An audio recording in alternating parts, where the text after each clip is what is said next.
Queria que você abrisse sua Bíblia em Gênesis capítulo 49, porque eu vou explorar um dos muitos aspectos que estão nessa revelação. Eu tenho certeza que isso vai abençoar você, vai ajudar você a olhar para a vida de uma maneira mais positiva. Eu não sei, acho que não há mais ninguém no auditório como esse.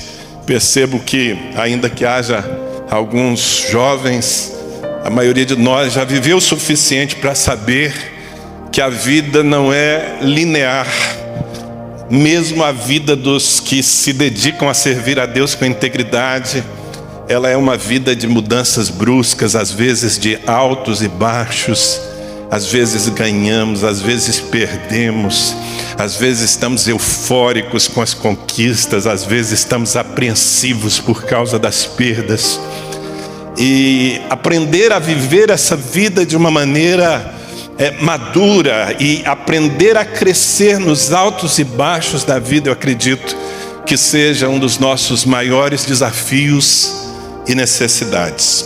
Eu quero ler esse texto, Gênesis capítulo 49, versículo 22 ao 26. Ele é o tema desse livro, Liderança Acima da Média. Daqui eu tirei pelo menos o rumo para tudo que eu falei nesse material. Mas como eu disse, nessa noite vou me fixar aqui em uma parte específica. O texto diz assim: José é um ramo frutífero junto à fonte. Seus galhos se estendem sobre o muro. Os flecheiros lhe dão amargura, atiram contra ele e o aborrecem. O seu arco, porém, permanece firme, e os seus braços são feitos ativos pelas mãos do poderoso de Jacó. Sim, pelo pastor e pela pedra de Israel. Pelo Deus de teu pai, o qual te ajudará, e pelo Todo-Poderoso, o qual te abençoará. Preste atenção: com as bênçãos dos altos céus, com as bênçãos das profundezas e com as bênçãos dos seios e da madre. Repita comigo essas três expressões. Diga: as bênçãos dos altos céus, as bênçãos das profundezas e as bênçãos dos seios e da madre.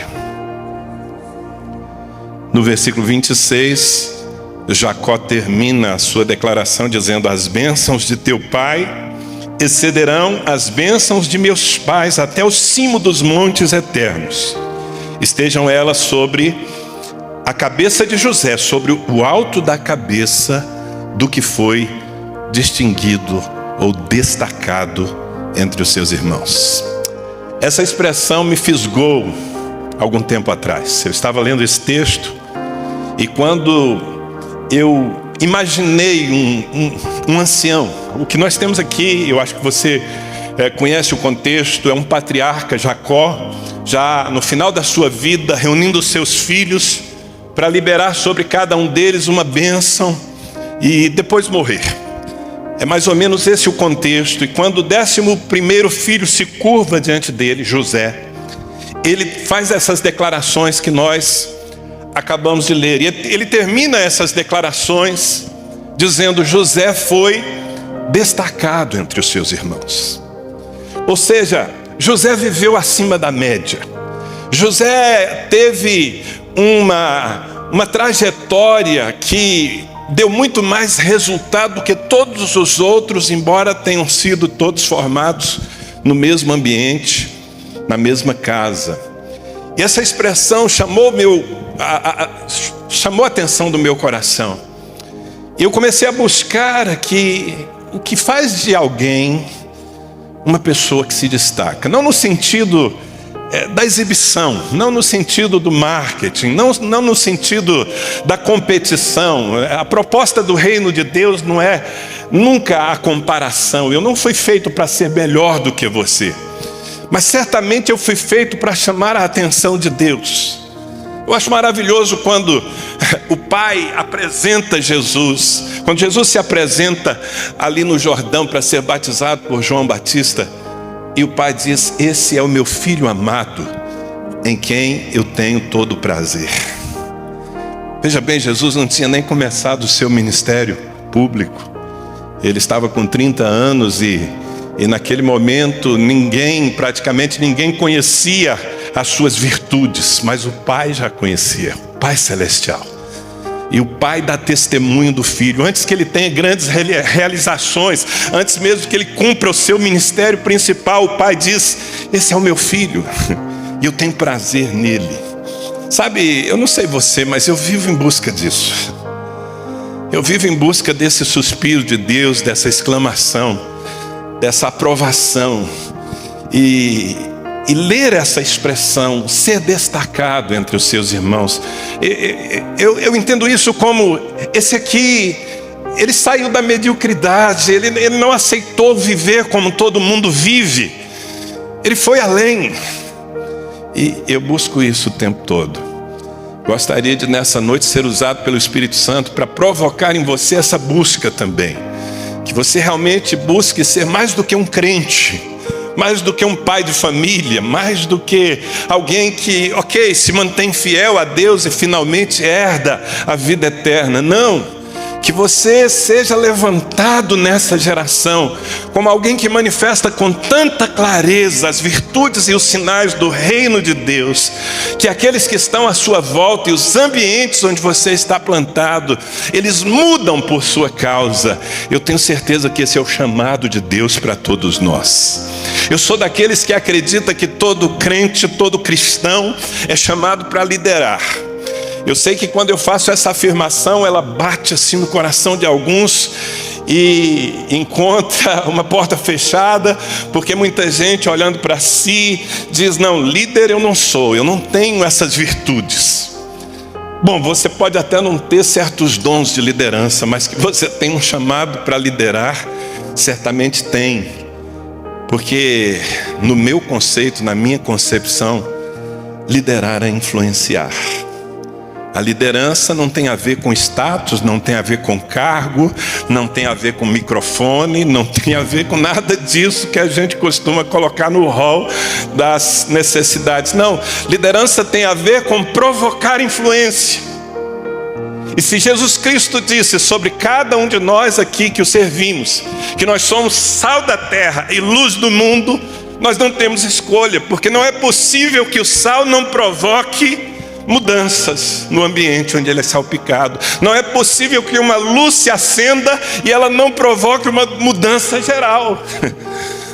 E nós, eu e você, somos sal da terra e luz do mundo.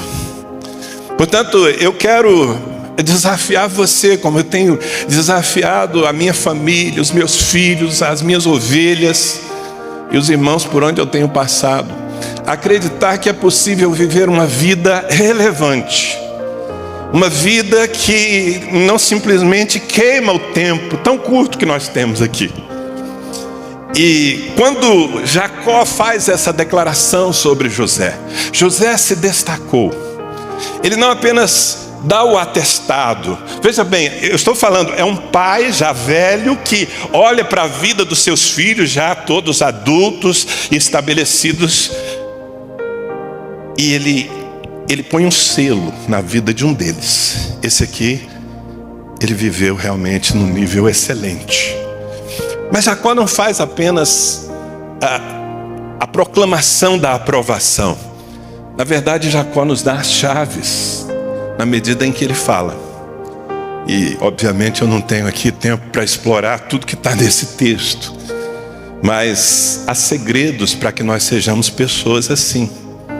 Um desses segredos é nós termos senso de continuidade. Quando Jacó vai descrever José, Jacó diz: José é um ramo. E você sabe o que é um ramo? Um ramo não é uma planta. Um ramo é uma derivação. O ramo só existe porque a planta cresceu antes dele. É da planta que ele tira o seu DNA, a sua identidade, a sua sustentação, os seus nutrientes, e ele não é começo nem fim de nada. Sabe, às vezes nós achamos que para sermos pessoas relevantes, importantes, nós temos que ser protagonistas de alguma coisa. E a verdade é que nós temos que ser continuidade do que Deus já está fazendo. Eu fico altamente tentado em gastar o tempo que eu tenho aqui falando sobre isso, mas eu vou resistir a essa tentação. Há outras virtudes aqui. José era ramo frutífero, diz o texto. Ou seja, esse homem, desde a sua mocidade, ele tinha implantado no coração dele um senso de resultados. Ele não admitia estar num ambiente e ser refém do ambiente. Então, por onde José passava, e eu espero que boa parte de vocês aqui conheça a história de José, e se não conhece, poderia fazer esse exercício de durante essa semana ler aí os últimos capítulos do livro de Gênesis, porque é uma das histórias mais ricas da Bíblia. E você vai perceber que onde quer que ele estivesse, fosse um ambiente favorável ou hostil, esse homem servia, e as pessoas que estavam à sua volta prosperavam por causa dele. O ambiente mudava por causa dele, porque de alguma maneira Deus havia implantado no seu coração um chamado. Qual era o chamado de José? Servir. Eu estou aqui para servir, e onde quer que eu esteja eu vou servir. E se eu servir debaixo de integridade dos valores do reino de Deus, então o ambiente vai ser abençoado com o meu serviço. Foi o que aconteceu durante toda a vida dele. A vida não foi fácil. E aqui eu entro no tema que eu quero explorar nessa noite. Porque a vida de José foi cheia de reviravoltas. E muitas delas duras, bastante duras. De uma forma geral, nós esperamos que bênção. Quem aqui não gosta dessa palavra, né? Bênção. Você quer ter uma reunião assim, com o pessoal entusiasmado, anuncia a bênção. Todo mundo quer a bênção. Quem quer a bênção aqui? Levanta a mão.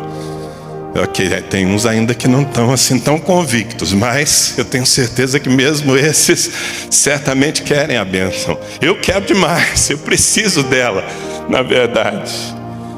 É que a gente tem uma tendência de esperar que a bênção venha como assim um chocolate bem embrulhado, sempre em circunstâncias bem positivas, e nós temos dificuldade de discernir e principalmente de receber a bênção quando ela vem vestida de problema. Eu quero dizer para você que muitas vezes a bênção vem vestida de problema. E nós precisamos aprender.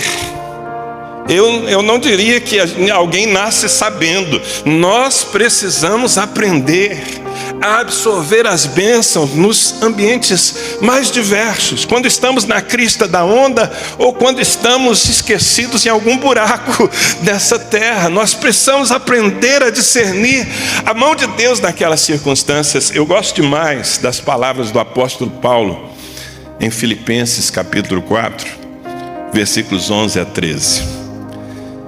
Paulo escreveu assim: digo isso não por causa da pobreza, porque, preste atenção, aprendi a viver contente em toda e qualquer situação. Chama a sua atenção para o verbo, eu aprendi. Ninguém nasce sabendo, mas eu aprendi a viver contente, a estar bem, a permanecer equilibrado, a me sentir abençoado em toda e qualquer circunstância. No 12 ele diz: tanto sei estar humilhado, como também ser honrado. De tudo e em todas as circunstâncias já tenho experiência, tanto de fartura quanto de fome, assim de abundância como de escassez. Tudo posso naquele que me fortalece. Diga: tudo posso naquele que me fortalece. Eu sei que muitos crentes gostam de pensar o versículo 13, quase que como uma proclamação triunfalista. Tudo posso, yes, eu sou o Superman. Mas não é esse o contexto. O contexto é: eu posso estar honrado, eu posso estar na riqueza, e isso não vai corromper o meu coração, isso não vai me tornar menos dependente de Deus. Assim como eu posso estar por baixo, eu posso estar numa situação degradante, humilhante, injusta, e isso também não vai corromper o meu coração e nem vai roubar a minha fé no Senhor. Eu aprendi a viver uma vida equilibrada. Eu aprendi a absorver as bênçãos de Deus nos ambientes bons e nos ambientes ruins. E José, esse personagem então instigador das Escrituras, ele viveu isso de uma maneira intensa. Se você fizer uma leitura atenciosa da história de José, filho de Jacó, as pessoas aí costumam chamá-lo de José do Egito. Quem aqui já se referiu a ele como José do Egito? Pois é, eu quero te corrigir, desculpa aí. Eu estou numa campanha mundial de resgate da identidade desse cara.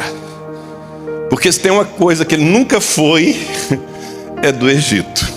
É verdade que ele viveu muito tempo no Egito, ele sofreu no Egito, ele venceu no Egito, mas do Egito ele nunca foi. A sua raiz estava nas promessas de Deus feitas desde o seu avô Abraão. E quando ele estava para morrer, ele chamou os familiares e disse: eu sei que nós como povo vamos ficar aqui no Egito ainda por algum tempo, alguns séculos, mas quando nós formos para aquela terra de Canaã que Deus prometeu aos nossos pais, por favor, eu já estarei morto, peguem os meus ossos e levem, porque do Egito eu não sou.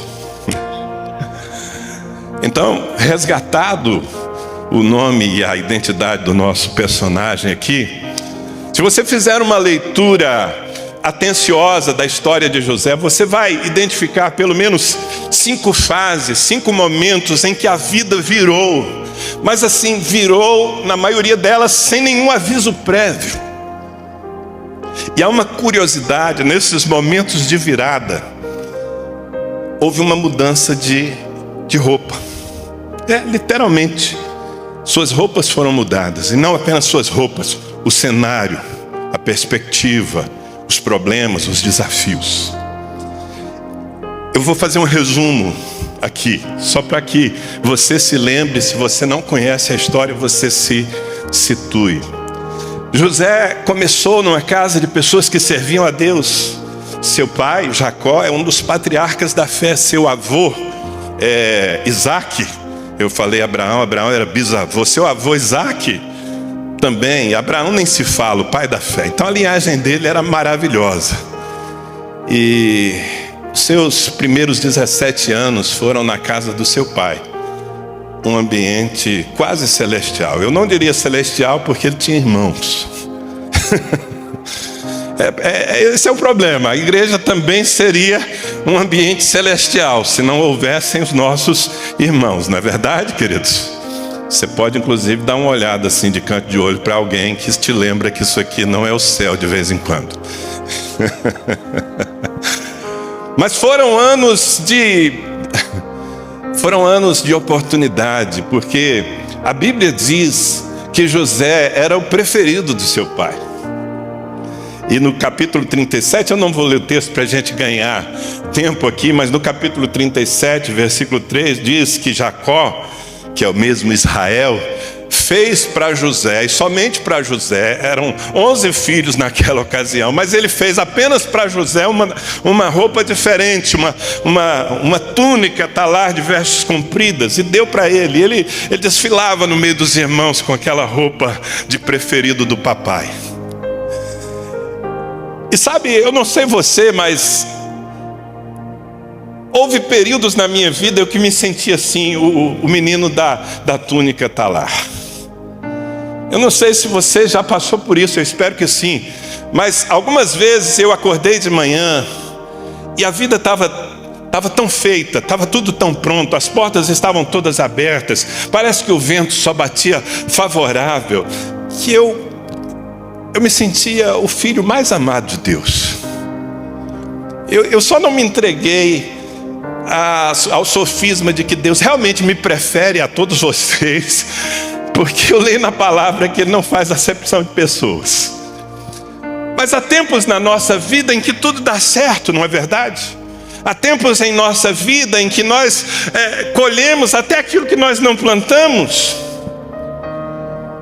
E é importante aproveitar esses momentos, nos abastecer. Estamos cercados de amor, de carinho, de direção. Eu fico pensando quanta gente desperdiça o tempo que tem na casa dos seus pais ou na sua igreja local, porque nem sabe essa pessoa que anos depois ela estará num lugar completamente sozinha, e se ela não se abastecer agora, talvez isso lhe faça falta lá adiante. José viveu assim, desfilando com a sua túnica colorida, o predileto do papai, até que houve a primeira grande virada, que foi quando os seus irmãos, cheios de ódio por ele, porque não entendiam os seus sonhos, arrancaram aquela túnica e o venderam como escravo, e ele perde a sua família, enfim, perde tudo que tem, menos a fé, e é levado para longe, para o Egito. Imagina, querido, que mudança brusca, você ser vendido pelos seus irmãos, ser traído a esse ponto, ser arrancado não só da sua geografia, mas ser arrancado da sua família. Família é o que mais nos dá senso de pertencimento. Ele era ainda um menino de 17 anos, imagine. E ele é levado e colocado no mercado de escravos para ser avaliado e comprado por alguém numa terra de cultura estranha. Que grande virada. Mas o José, que desfilando com sua túnica servia a Deus e ao seu pai, não mudou de coração no Egito. As circunstâncias mudaram, mas ele continuava sendo o mesmo servo de Deus e servo das pessoas. José não servia no Egito porque era escravo, ele servia porque era servo, por natureza. Assim como ele servia ao seu pai e aos seus irmãos antes, quando era livre. Eu aprendo demais com essas coisas. Ele naquele lugar, enfrentou todas as paradas que teve que enfrentar e cresceu. Foi comprado por um homem chamado Potifar, um egípcio. E Potifar prosperou por causa de José.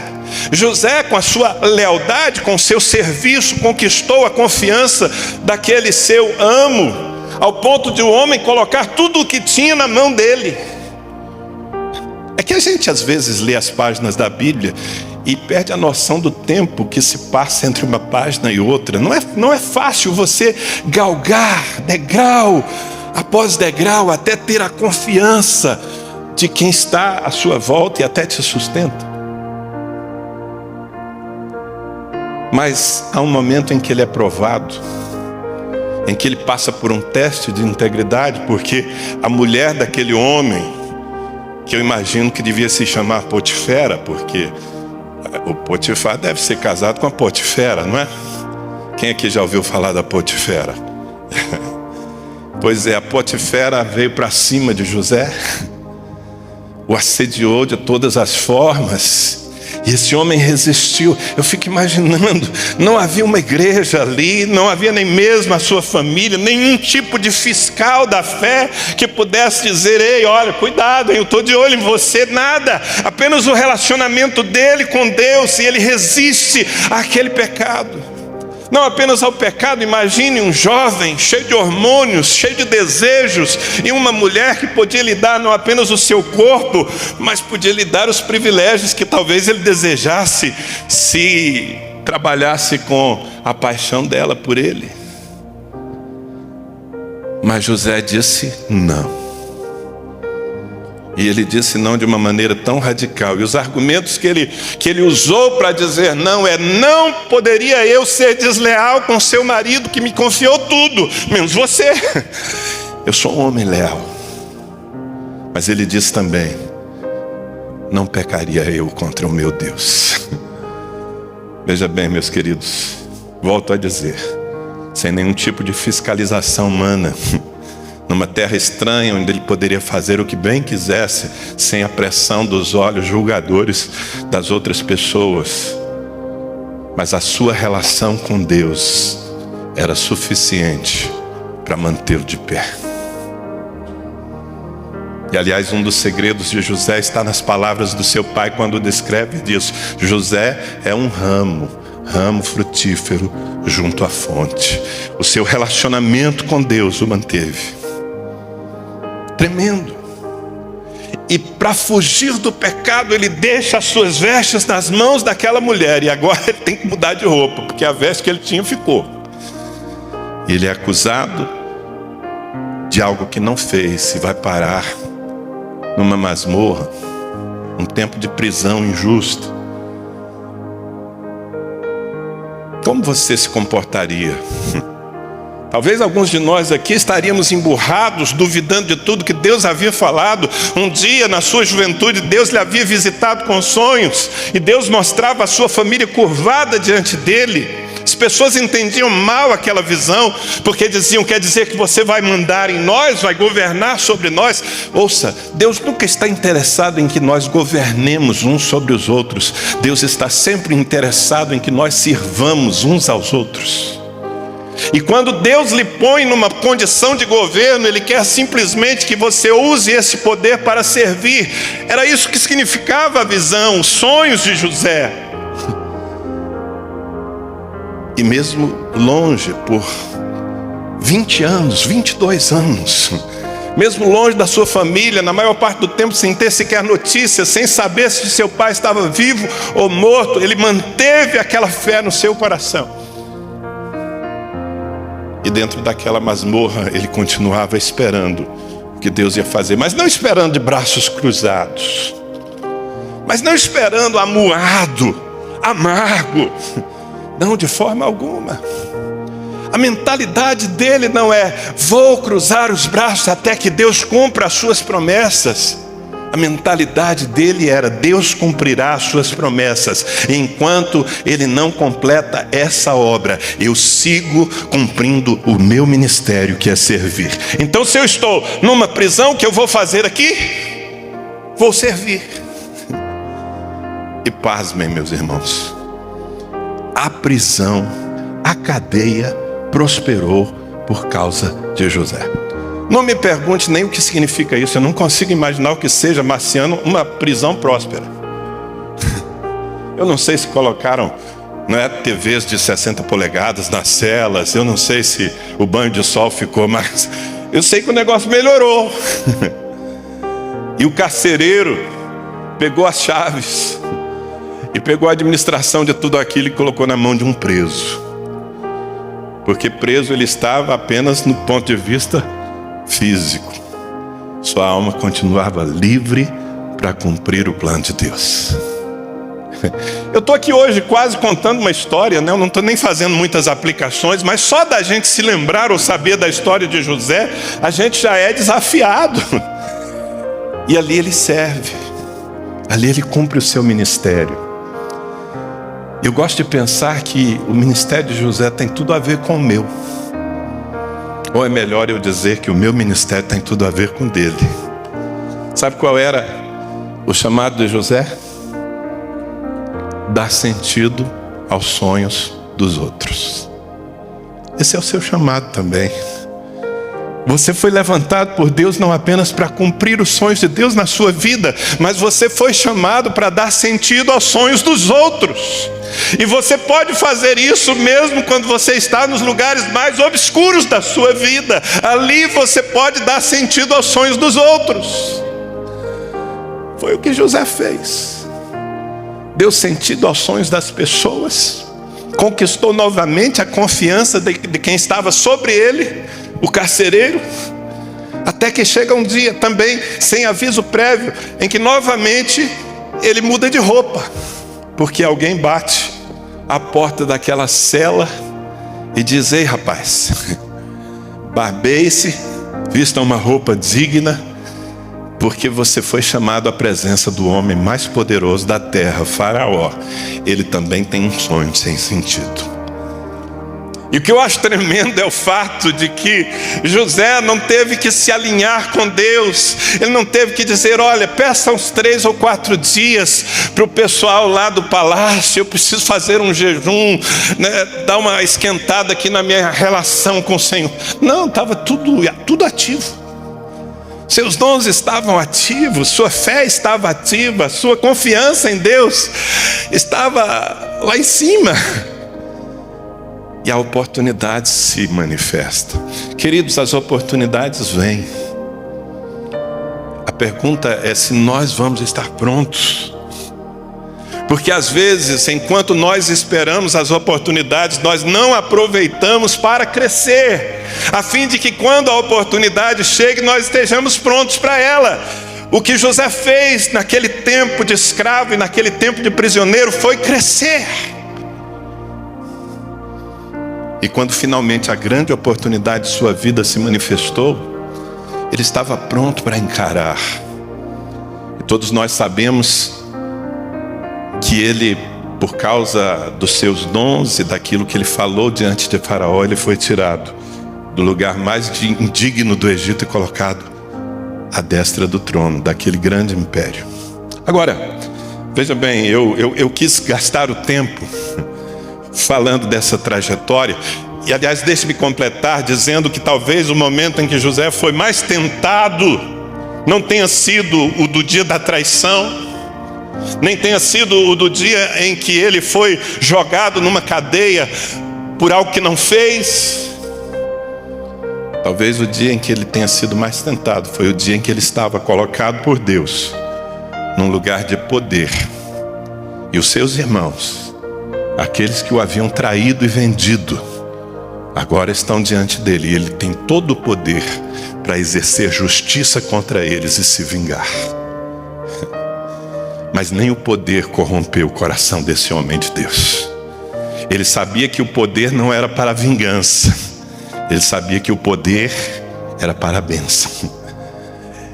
E imagine, se ele de alguma forma perde a oportunidade de abençoar a sua família naquele momento em que ele poderia abençoar, ele teria jogado no lixo as visões que Deus lhe havia dado desde a sua juventude e que haviam mantido a chama no seu coração. Agora, eu quero, nessa parte final desse tempo com vocês, voltar a essas palavras de Jacó. Porque agora Jacó, depois de já ter reencontrado seu filho, está desfrutando da melhor terra que havia no Egito, porque José havia preparado esse caminho para a sua casa. Jacó está com a mão sobre a cabeça dele. José já é um homem, pai de família, com filhos. E Jacó diz: as bênçãos dos altos céus, as bênçãos das profundezas e as bênçãos dos seios e da madre estejam sobre a tua cabeça. E de certa forma, o que o seu pai diz é: olha, eu fui muito abençoado, mas as bênçãos de meus pais não serão tão grandes quanto as bênçãos que você vai viver. Então entramos agora num lugar que a gente gosta de entrar, o lugar da bênção. Eu queria dizer para você, querido, que em todo tempo tem bênção. Em todo tempo tem bênção. Nós precisamos aprender a não apenas, veja, essa é a mensagem central que eu quero deixar no seu coração nessa noite. Nós precisamos aprender não apenas a superar, especialmente os tempos difíceis, não apenas a sobreviver aos desafios da vida, porque eles virão, eles estão aí, sejam em forma de honra, sejam em forma de humilhação, eles virão sobre todos nós. E nós precisamos não apenas superar esses tempos, sobreviver a eles, manter a nossa fé, mas nós precisamos aprender a absorver a bênção que cada um deles traz. E as palavras de Jacó aqui me abriram um portal para que eu compreendesse certas coisas da minha própria vida. Porque Jacó fala de 3 fontes ou de 3 tipos de bênçãos que nos vêm, nem sempre nos atingem, porque nós não estamos conectados. Ele fala das bênçãos dos altos céus. Sabe, de fato, há determinados momentos na nossa vida em que Deus interfere de uma maneira direta. Eu não sei você, mas eu tenho muitas situações em que depois eu não tinha explicação para aquilo que aconteceu. A única explicação que eu tinha era: Deus fez. Deus fez isso, Deus trouxe esse livramento, Deus me colocou nesse lugar que eu nunca conseguiria alcançar, eu nunca conseguiria conquistar. Foi Ele fez sozinho. Quantos aqui tem testemunhos assim? Sabe, nós precisamos ser menos naturais e mais espirituais para perceber, porque alguns de nós fomos tão treinados a vivermos uma vida natural, que até quando Deus faz milagres, nós ficamos procurando um jeito de explicar. E quando nós procuramos um jeito de explicar naturalmente o que Deus faz diretamente, nós tiramos de Deus a glória que é dele. E eu vou te dizer uma coisa, Deus ama você. E Ele faz coisas extraordinárias para lhe abençoar. Mas há um princípio que nós nunca devemos nos esquecer. Tudo o que Deus faz para a glória do seu próprio nome. Então, se Deus faz, nós precisamos aprender a dar glória ao seu nome por tudo que Ele faz. Sabe, a linguagem de ações de graças precisa ser a nossa linguagem. Mas não é tão difícil nós discernirmos, nós percebermos e até reconhecermos, darmos crédito àquilo que Deus faz, as bênçãos dos altos céus. Porque tem coisa que não tem jeito, você tem que olhar e falar, foi um milagre. Foi um milagre. E eu profetizo que a sua vida será marcada por muitos milagres. Não apenas no sentido dos livramentos, mas no sentido daquilo que você é projetado para conquistar, para muito além da sua capacidade. Por exemplo, eu estar aqui, ministrando a uma igreja como essa, debaixo da bênção de pastores que eu admiro. É um milagre. Se você me visse na minha estreia de pregador, você não viria hoje aqui. Foi terrível. Eu não vou nem lhe contar para não gastar tempo com coisa que não vale a pena ser lembrada. Milagre. Milagres. As bênçãos dos altos céus. Mas Jacó fala também da bênção das profundezas. E talvez seja mais difícil nós reconhecermos as bênçãos das profundezas. Bom seria que nós vivêssemos assim sempre na crista da onda. Não é verdade? Portas abertas, honra, bons amigos, gente fiel ao nosso lado, Deus operando coisas maravilhosas, às claras. Mas como eu disse no começo, a vida nunca é linear. Às vezes nós estamos sim na crista da onda, mas às vezes mesmo o servo mais fiel está numa caverna, está num vale. Como a gente gosta do Salmo 23. Quem é que gosta do Salmo 23? É tão refrescante, não é?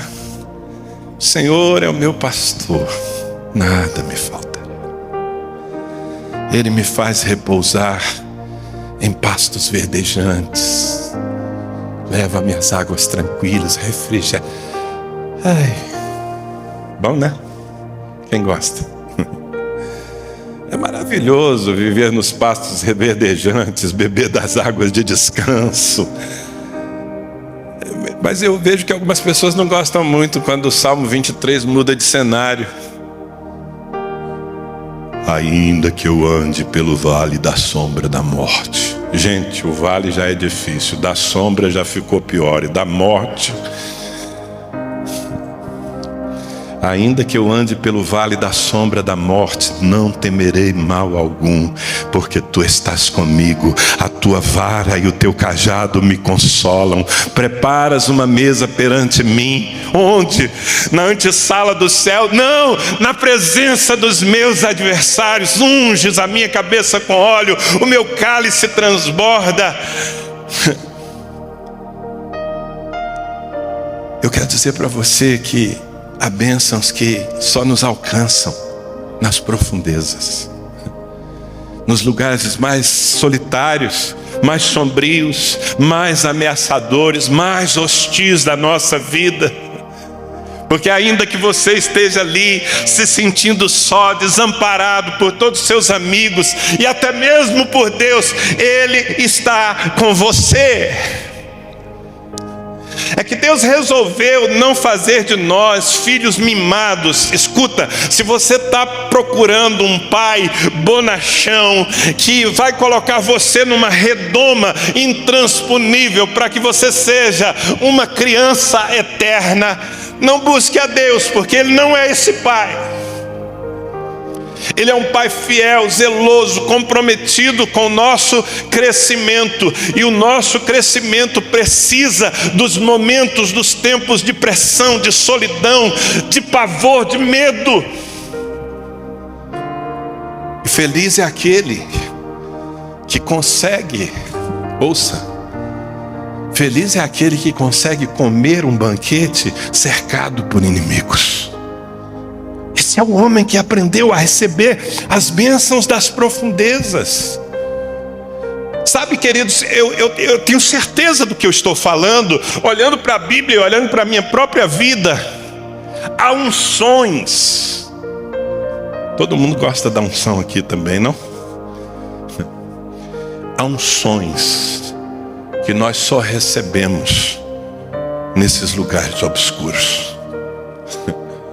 Preparas uma mesa perante, unges a minha cabeça com óleo. Eu estou querendo te dizer que esse óleo não cai quando você está lá no pasto verdejante.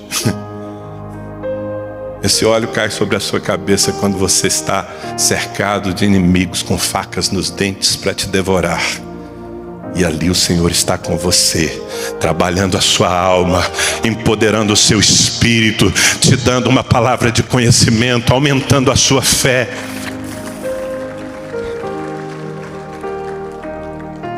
As bênçãos das profundezas, todos nós precisamos dela.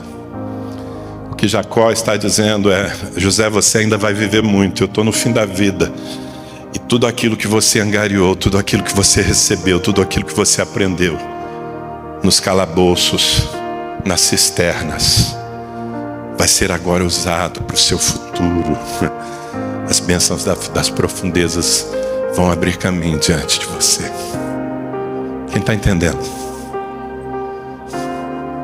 Talvez alguns de vocês estejam passando por esses vales e quem sabe esperando que eles terminem para serem abençoados, porque nós fomos treinados a encontrar a bênção apenas quando a coisa vai aparentemente bem. Mas ouça, todas as coisas cooperam juntamente para o bem daqueles que amam a Deus.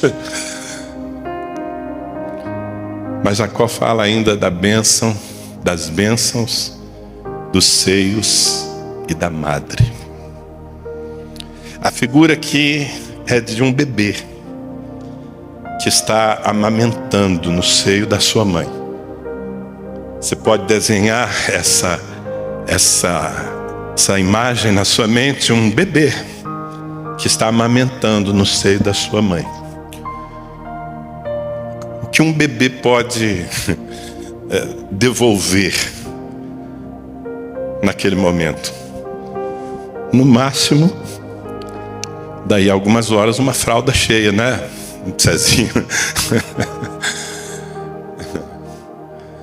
Mas há alguém de carne e osso, sendo usada por Deus, mas de carne e osso, que está dando de si mesmo para aquela coisinha. A imagem é essa. Mas o que a palavra de Deus está nos dizendo é que muitas vezes na vida Deus nos põe nessa condição. Deus levanta gente, não são intervenções diretas como as bênçãos dos altos céus, mas Deus levanta gente de carne e osso para investir em nós sem esperar nada em troca. Gente que nos dá o seu seio. Eu posso me lembrar de tantas pessoas na minha vida que me deram o seu melhor quando eu não tinha. Eu me lembro quando eu cheguei a Ribeirão Preto com 20 anos, eu estou com 54 agora. Eu cheguei aos 20 anos, vindo do norte do Brasil para plantar uma igreja, um missionário com 20 anos, sozinho. Eu não tinha currículo, eu não tinha experiência, eu não tinha nem cara de homem, porque eu era um menino. Eu tinha um chamado e uma paixão. E eu me lembro, e nunca vou me esquecer, do casal abastado, rico, que olhou para mim e acreditou no ministério que eu dizia que eu tinha. E esse casal me recebeu. Eu não tinha ninguém naquela cidade. Mas essas pessoas disseram: você tem a nossa casa. A nossa casa. Você pode começar aqui. O que você veio fazer? Começar numa igreja? Então você tem a nossa casa. E por um ano, eu todos os dias almocei com aquela família. Todos eles se converteram. Aquela mulher já era convertida, nova convertida. Se converteu dentro da igreja católica. Teve uma experiência de conversão a Cristo. E ela abriu a sua casa, e o seu marido aceitou me receber, e por um ano eu convivi com ele, todos os dias. Eu nunca vou me esquecer que naquele Natal daquele ano, eu estava longe da casa dos meus pais, eu estava longe da minha noiva, minha esposa, a Mônica. Éramos noivos. Era uma noite, confesso, um pouco deprimente para mim. Era a primeira vez que eu estava passando o Natal longe da minha família, porque eu estava distante plantando uma igreja. E aquele casal me disse: nós vamos fazer algo somente entre nós, a nossa família, os nossos filhos. Eu não vou me esquecer nunca do momento em que aquele homem, aquele empresário, começou a distribuir os presentes para suas filhas, 3 filhas, também para o genro. E entre aqueles presentes havia um para mim. Gente, hoje eu já sou alguma coisinha a mais. Quem sabe você já me conhece pela internet. Eu já tenho até livro escrito. Mas naquele tempo eu não tinha nada. Eu não era ninguém. Mas Deus levantou pessoas para me dar do que elas tinham, para que eu pudesse cumprir o meu script na vida. Meus pais fizeram isso. Talvez você não tenha percebido. Você, jovem, é tão comum que um jovem despreze todo o respaldo que tem dentro de casa. Ele quer viver o que está lá fora. E às vezes ele perde a oportunidade de se abastecer no seio, que não vai estar sempre disponível para ele. Muitas vezes você tem a oportunidade de estar na igreja junto com um líder, com um pastor, com um discipulador, com alguém que tem os seus problemas, que tem a sua vida, que tem os seus desafios, mas que decidiu por puro amor dar o seu tempo para você, dar o seu conhecimento para você, investir em você. Que as bênçãos dos seios e da madre, você precisa aprender a reconhecer essas fontes, a ser grato diante de Deus e das pessoas. Porque aqueles que aprendem não apenas a absorver dos milagres, mas a absorver dos problemas e da bondade dos outros, esses se tornam homens e mulheres acima da média, destacados entre os seus irmãos. Suas vidas se tornam vidas relevantes, influenciadoras, inspiradoras. Eu espero que você aprenda a viver assim. Amém? Por favor, levante bem alto a sua mão. Eu gostaria de fazer uma declaração profética sobre você. Que as bênçãos dos altos céus, que as bênçãos das profundezas e que as bênçãos dos seios e da madre estejam com você, e que você desfrute de muito mais do que o que os seus pais, sejam naturais ou espirituais, desfrutaram.